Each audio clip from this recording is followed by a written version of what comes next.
L'impact du Carrie de De Palma est tel qu'il influence d'autres domaines que celui du cinéma.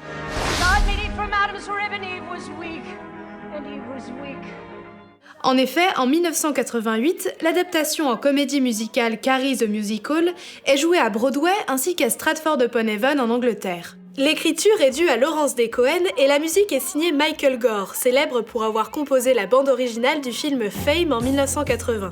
Il remportera d'ailleurs à cette occasion l'Oscar de la meilleure chanson originale. Michael Gore and Dean Pitchford for Fame.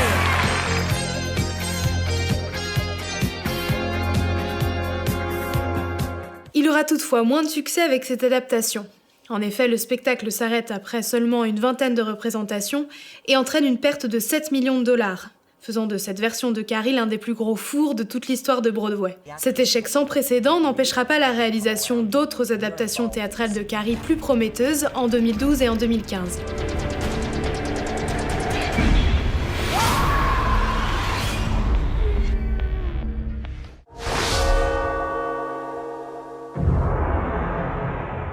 Revenons-en au 7e art. Parmi les films que le Carrie de De Palma a inspiré, citons Carrie 2 La haine, sorti en 1999. Le film est mis en scène par Katchi, surtout connu pour avoir réalisé Fleur de poison en 1992 avec Drew Barrymore, Tom Skerritt et un jeune et obscur figurant du nom de Leonardo DiCaprio. Bien que son titre évoque une suite, Carrie 2 reprend en réalité scrupuleusement le film de De Palma dans sa structure narrative, en l'adaptant simplement au contexte des années 90. Il est ici question de Rachel, demi-sœur de Carrie White et lycéenne marginale, qui hérite sans le savoir du don de télékinésie de sa grand-mère paternelle. Cette fois-ci, c'est à la suite du suicide de sa meilleure amie, poussée à bout par ses camarades, que ses pouvoirs se manifestent pour la première fois. Oh merde! À qui elle est, cette bagnole? À l'image de sa sœur qu'elle n'a jamais connue, elle en fera usage de manière destructrice après avoir été humiliée en public.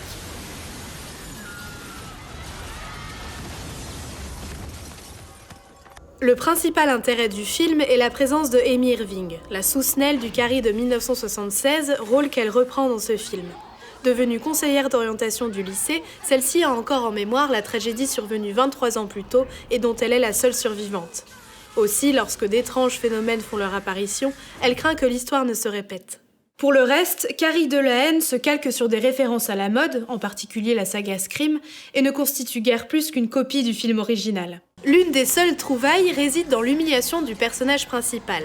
Elle ne reçoit plus un seau de sang de porc, mais c'est une vidéo filmée pendant ses ébats sexuels qui est montrée en public et qui entraîne l'apocalypse finale.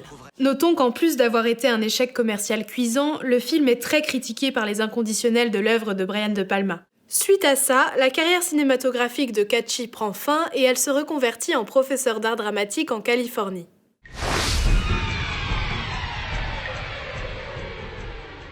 En novembre 2002, soit 3 ans plus tard, un remake de Carrie sort en téléfilm sur la chaîne américaine NBC. Le réalisateur, David Carson, est surtout connu pour Star Trek Generations et Lettre à un tueur. L'ensemble, d'une durée de plus de 2 heures, reprend le scénario du film original dans les grandes lignes, avec toutefois 2 nouveautés majeures. L'emploi d'effets numériques permettant au réalisateur de détruire la ville, ce que les versions précédentes ne montraient pas, ainsi que le choix d'un happy end, vont à l'encontre des codes habituels du film d'épouvante. Un parti pris qui s'explique par le fait qu'à l'origine, ce téléfilm fut conçu comme un pilote en vue d'une éventuelle série télévisée, projet qui ne se concrétisera finalement jamais.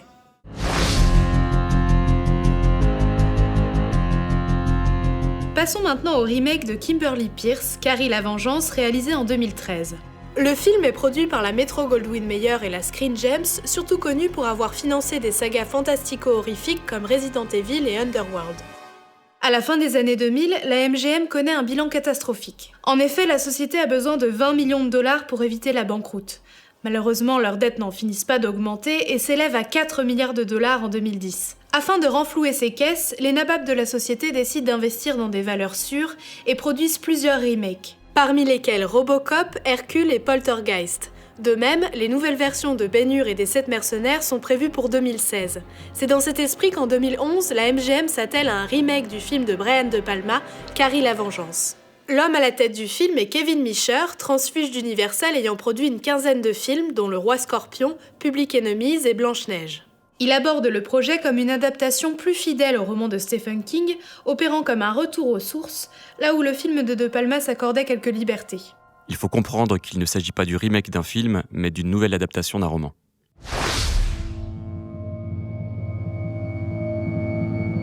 C'est Kimberly Peirce qui est engagée pour la réalisation. Son premier long métrage, le drame social Boys Don't Cry, sort en 1999 et est inspiré de la vie du transgenre Brendan Teena, mort assassiné en 1993.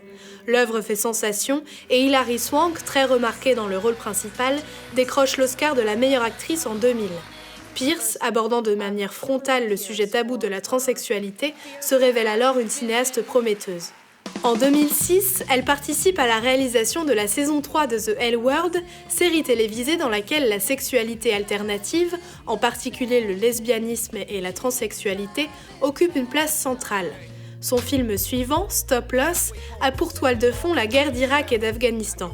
Au travers de sa courte filmographie, Peirce se montre donc à l'affût des tabous les plus brûlants de notre société. Ayant déjà abordé avec brio le thème de l'adolescence marginale et persécutée dans Boys Don't Cry, c'est sans doute dans cette optique que Kimberly Peirce est choisie pour réaliser Carrie la Vengeance, bien qu'elle soit totalement étrangère au genre fantastique. Quand on se lance dans la production d'un film en travaillant avec un studio, on essaie toujours de garder à l'esprit ce que l'on en attend, et de ce fait pouvoir compter sur Kim, sur ce qui serait devenu un film d'horreur d'exploitation entre d'autres mains, permet de faire venir Julianne Moore et Chloé Moretz. On peut alors créer un film qui se veut de qualité et ne se contente pas d'offrir des frissons faciles. Quant à la réalisatrice, voilà comment elle fait part de son attrait pour le projet. Je pense que j'ai eu beaucoup de chance de me voir offrir ce film. Je suis vraiment tombée amoureuse de Carrie et de sa mère, et j'ai surtout vu l'opportunité de moderniser cette histoire. J'ai vu la possibilité d'intégrer des problèmes d'aujourd'hui. Peirce reçoit d'ailleurs sans problème le soutien de Brian De Palma. Je connais Kimberly Peirce. C'est une personne intelligente et talentueuse. Je l'ai encouragée à tourner un nouveau film après Boys Don't Cry. Mais cela a pris quelques années avant qu'elle trouve un bon sujet. Elle a fini par m'appeler quand elle s'est décidée à faire Carrie.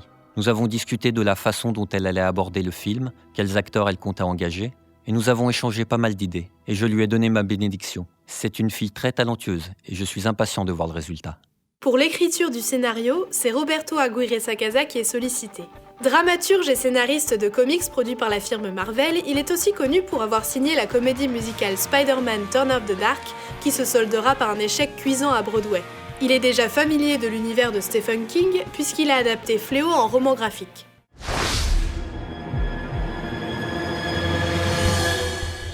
Côté casting, c'est la jeune Chloé Grace Moretz qui se voit confier le rôle de Carrie. Âgée de 15 ans au moment du tournage, elle a déjà joué dans de nombreuses productions à succès comme Kick-Ass de Matthew Vaughn, Hugo Cabret de Martin Scorsese ou encore Dark Shadows de Tim Burton. À noter que l'une de ses premières apparitions date de 2005 dans un autre remake de film fantastique célèbre Amityville où elle est alors âgée de 8 ans.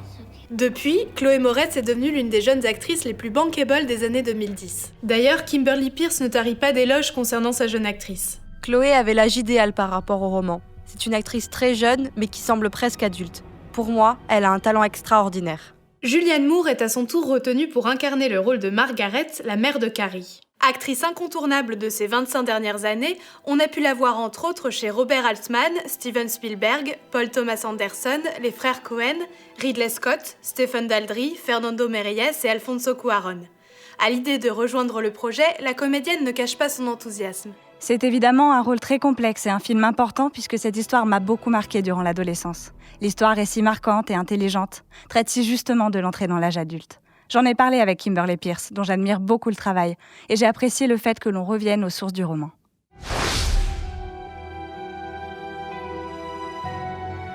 Pour composer la musique du film, la réalisatrice jette son dévolu sur Marco Beltrami. Élève du compositeur Jerry Goldsmith, qui a déjà collaboré avec Guillermo del Toro, Wes Craven, Alex Proyas et l'acteur Tommy Lee Jones pour ses 2 réalisations cinématographiques, 3 enterrements et The Homesman.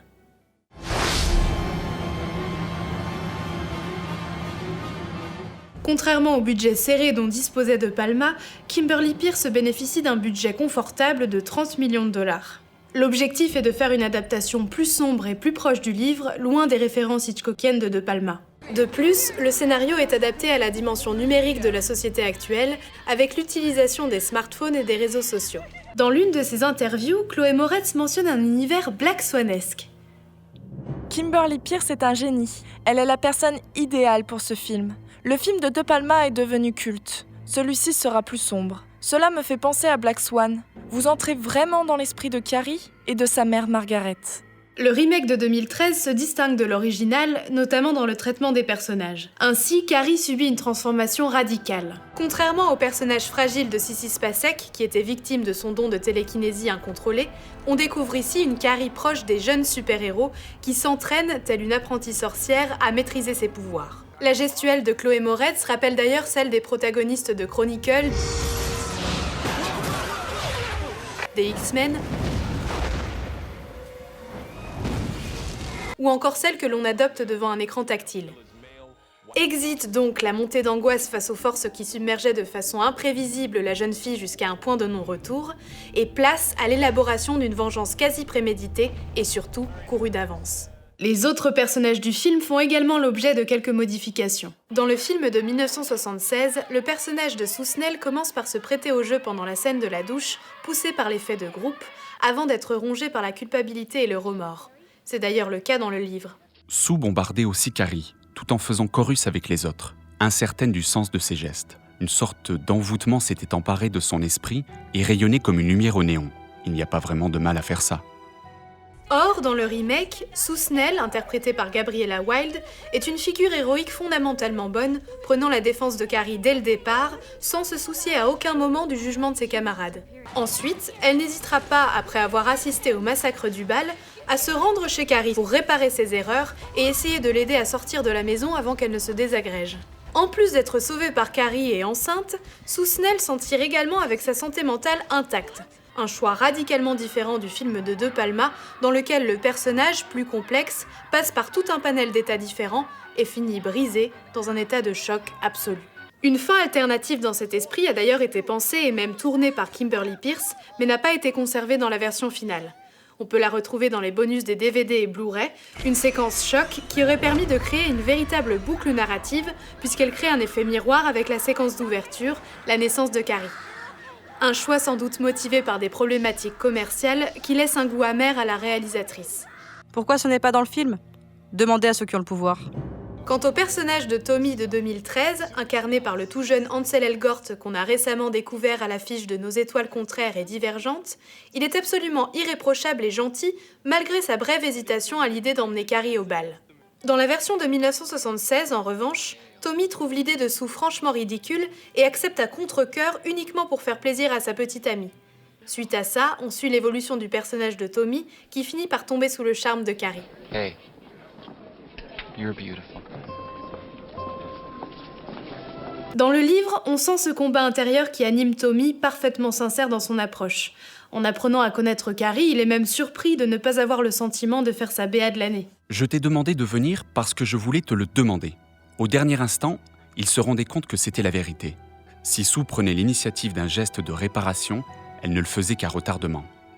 Passons à l'odieuse Chris Argensen, interprétée par Portia Doubleday, que l'on a aperçue aux côtés de Joaquin Phoenix dans Her en 2013, et plus récemment dans la série Mr. Robot, qui a remporté le dernier Golden Globe de la meilleure série dramatique.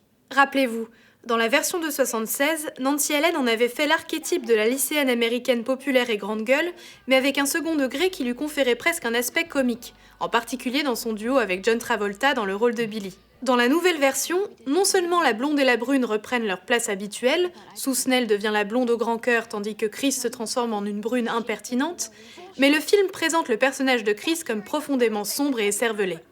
En 1976, Chris laisse à son petit ami Billy Nolan le soin d'abattre un pauvre cochon avec un marteau, lorsque la Chris de 2013 prend les devants et égorge elle-même la bête sans réfléchir.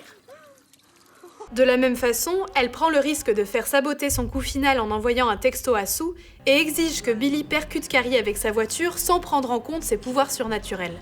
Quant à Billy, incarné par Alex Russell, acteur australien qui, à l'instar d'Ansel Elgort, est déjà familier de l'univers teenager, avec des films comme Chronicle ou Les âmes vagabondes, le personnage a perdu tout le côté maladroit et drôle proposé par John Travolta pour faire place à un garçon violent et sans aucune compassion. En effet, le pseudo bad boy mené à la baguette par Chris dans le premier film se transforme en une grosse brute dominante, motivée uniquement par son désir de vengeance, bien que sans véritable mobile. En cela, le personnage est proche de celui du roman, dans lequel on a affaire, il est vrai, à un animal assoiffé de violence et dont la cible importe peu. Dans certains passages introspectifs du livre, on a accès aux curieuses pensées de l'énergumène. Du sang de cochon pour une cochonne. Oui, on ne pouvait pas trouver mieux. Vraiment pas. Il commençait même à se dire que ce ne serait pas plus mal si c'était Chris en personne qui y avait droit.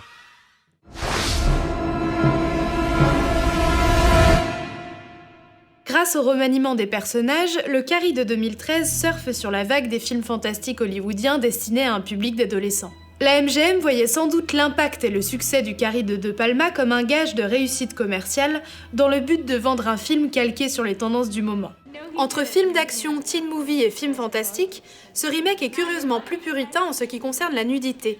La séquence de la douche notamment reste très conventionnelle, contrairement à la version originale qui montre des jeunes filles intégralement nues et filmées dans un véritable souci de sensualité et d'intimité, en accord avec le moment clé où le personnage principal devient femme.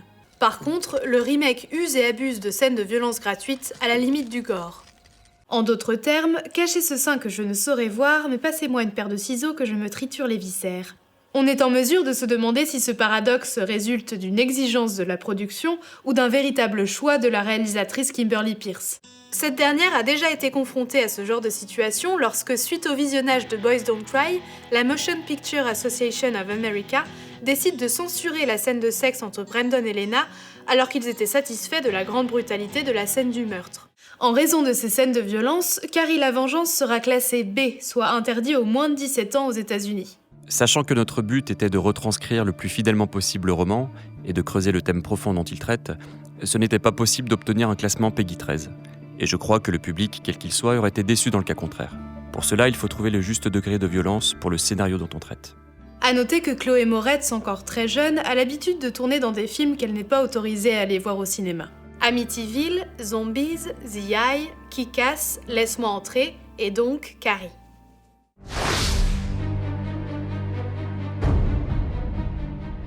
Carrie la Vengeance est donc une production hollywoodienne moderne marquée par l'apport des nouvelles technologies. Carrie baigne non seulement dans son sang, mais aussi dans l'univers du digital. En effet, bien qu'oppressée par sa mère et inadaptée à son environnement, la jeune Carrie n'échappe pas au travers de sa génération.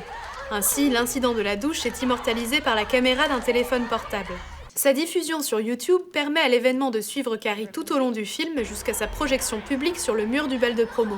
Notons que cette idée avait déjà été exploitée dans Carrie 2, sorti en 1999. Dans un registre plus anecdotique, la séquence du bal utilise brièvement la technique du found footage, avec un plan filmé par l'appareil photo numérique d'un lycéen, ainsi qu'un plan surprenant qui, par un débulage du cadre, vire soudainement au format portrait. Une proposition qui avait déjà été faite par Richard Kelly dans Donnie Darko, sans doute pour accentuer la bascule du personnage vers son côté sombre. C'est aussi un écho aux nouvelles technologies puisque le format portrait en vidéo s'est généralisé avec les smartphones et tablettes.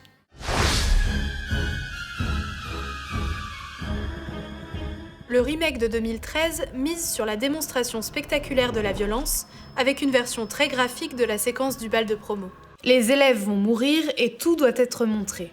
Le plan sur la chute du seau rempli de sang de cochon est ralenti et répété plusieurs fois, et l'on s'attarde sur la souffrance de chacune des victimes de Carrie. En effet, elles ne sont pas simplement traînées autour de la salle de gym et pulvérisées avec un tuyau comme dans la version de 1976, les cibles de la jeune fille sont ici projetées, électrocutées, écrasées dans les gradins, piétinées. Et le massacre ne se termine pas là. Cette fois, Carrie ne renverse pas uniquement la voiture de Billy et Chris, c'est elle qui les poursuit et qui prend plaisir à les torturer longuement. Carrie, cette fois plus sadique que possédée, éclate le visage de Billy devant Chris, puis enferme celle-ci dans la voiture avant de jeter le véhicule dans une station d'essence et d'y mettre le feu.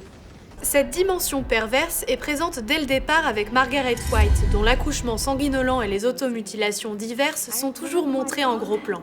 Au milieu d'un décor fait en grande partie de fond vert, Peirce fait le pari d'inonder le spectateur d'effets spéciaux et l'amène à se concentrer d'abord sur les livres qui volent et les rues qui se craquellent, plutôt que sur le point de vue et la transe de Carrie.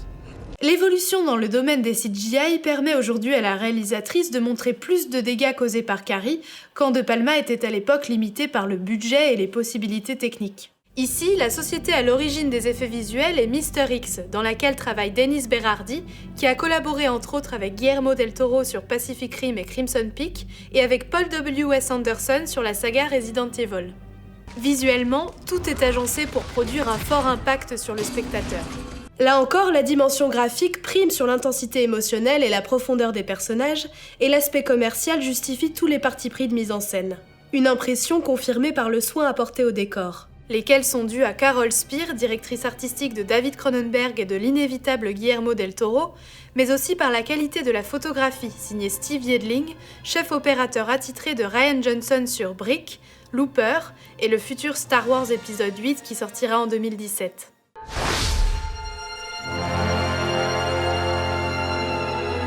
La stratégie commerciale développée par le film repose sur un gros travail de marketing afin d'appâter un vaste public, en utilisant des méthodes de promotion innovantes qui se veulent à l'image du film.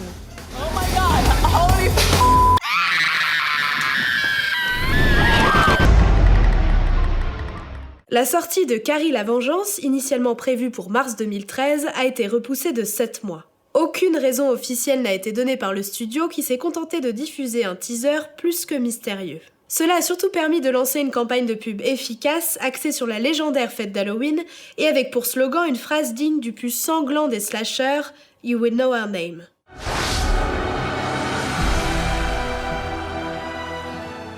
Sorti le 18 octobre aux États-Unis, Carrie la Vengeance a rapporté 82 millions de $ au box-office mondial.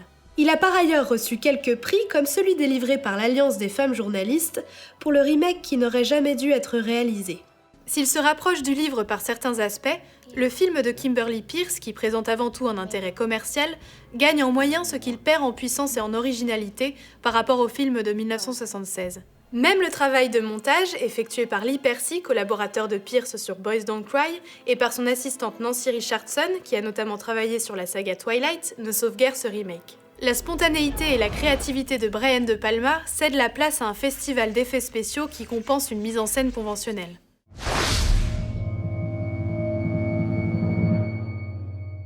Le Carrie de Brian De Palma est donc une œuvre majeure du cinéma fantastique et d'épouvante qui a marqué son époque de manière durable grâce à la fusion de talents multiples, acteurs et techniciens confondus, tous chapeautés par un metteur en scène complet. Contrairement au film qu'il a engendré, le Carrie de 1976 est marqué par une direction artistique artisanale au sens noble du terme qui lui confère une fraîcheur et une authenticité certaines. À travers une adaptation subtile et originale, De Palma a réussi à transcender l'univers fascinant de Stephen King en y imposant sa propre personnalité. Le Carrie de 2013, quant à lui, est conditionné par les codes de films à la mode qui dotent régulièrement les adolescents de super-pouvoirs ou d'un destin héroïque. Il y a donc une différence entre créer une mode et se contenter d'en suivre une, et l'exemple de Carrie et ses remakes sont là pour nous le démontrer. C'était la dernière partie de notre dossier Total Remake sur Carrie. Merci à tous d'avoir suivi l'émission. N'hésitez pas à vous abonner à notre chaîne YouTube et à nous suivre sur notre page Facebook et sur Twitter. Et si vous souhaitez nous soutenir dans nos futurs projets, Tipeee existe aussi. Je vous dis à bientôt pour de nouvelles vidéos et vous propose de terminer sur un petit récapitulatif. À la prochaine!